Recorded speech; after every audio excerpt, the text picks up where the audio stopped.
Okay, pansinin po natin, ang puhunan ko dyan ay 3,000 plus coins, 2,300 plus coins.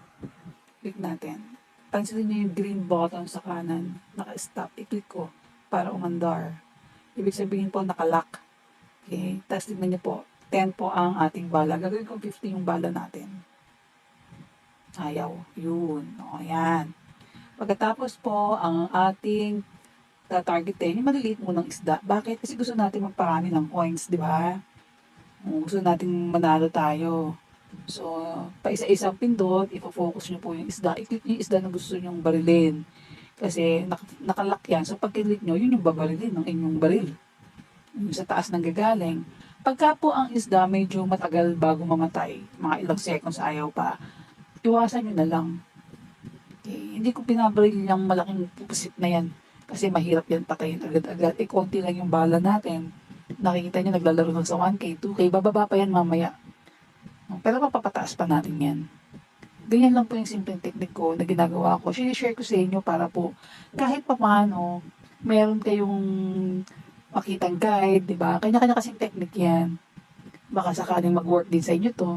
So, kung ano yung mga galing sa taas, yun po yung tinitira ko. Yun. Kasi po, napansin ko yan kapag galing sa taas, mas madali silang mamatay kapag tinira. Pero pagka yung nasa gitna, naku, parang hirap. Pero meron din namang mga isda sa taas na mahirap din mamatay. O yan, galing sa taas yan, o. O, di ba medyo matagal? O, ayaw pa agad mamatay. O, ginawa ko, nag-click ako ng ibang isda.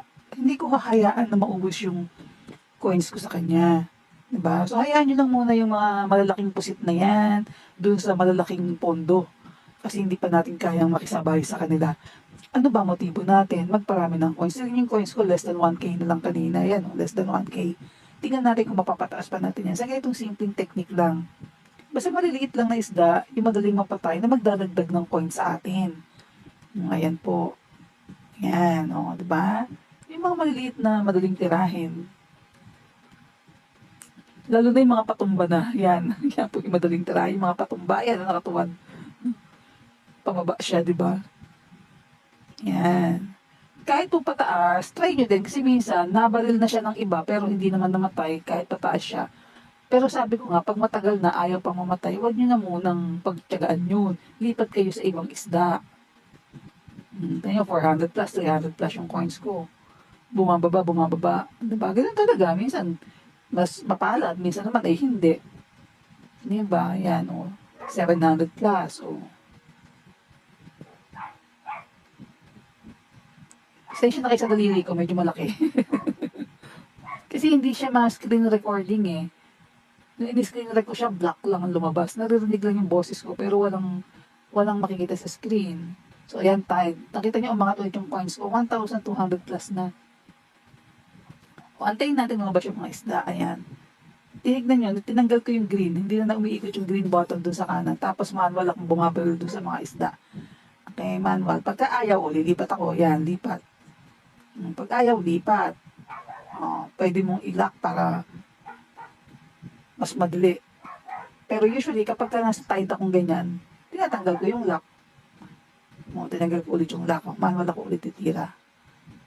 Ayan. Yun kasi yung tinamaan ng bala ko. Kung ano yung malapit sa baril, yun yung tinamaan ng bala. So, kahit mag-manual kayo, okay lang. Kasi, makuha nyo naman siya, di ba? Kaysa mag-automatic kayo, tapos ang daming bala bago namatay. Ayan, 4,000 na yung ating coins. There are moments na kailangan kong mag-lock. There are moments na kailangan kong tanggalin yung lock para hindi masayang ang bala ko. Ayan, 5K na po siya. Umakyat na po siya ng 5K. Pansin nyo, maliliit lang ang tinatarget ko, no? Kasi yun ang mabilis makadagdag sa akin ng coins. So, yan po yung gusto kong i-share sa inyo para makita nyo. Mahaba po ito kung mapagtsatsagaan nyo lang. Pwede naman pong pagtsagaan. Pwede ko namang iksian to maya-maya. Kaya lang gusto ko makita niyo yung buong game. Tsagain nyo lang yung maliliit. Huwag na kayo magmadali ng kailangan si mermaid. Kailangan yung monkey-monkey na yan.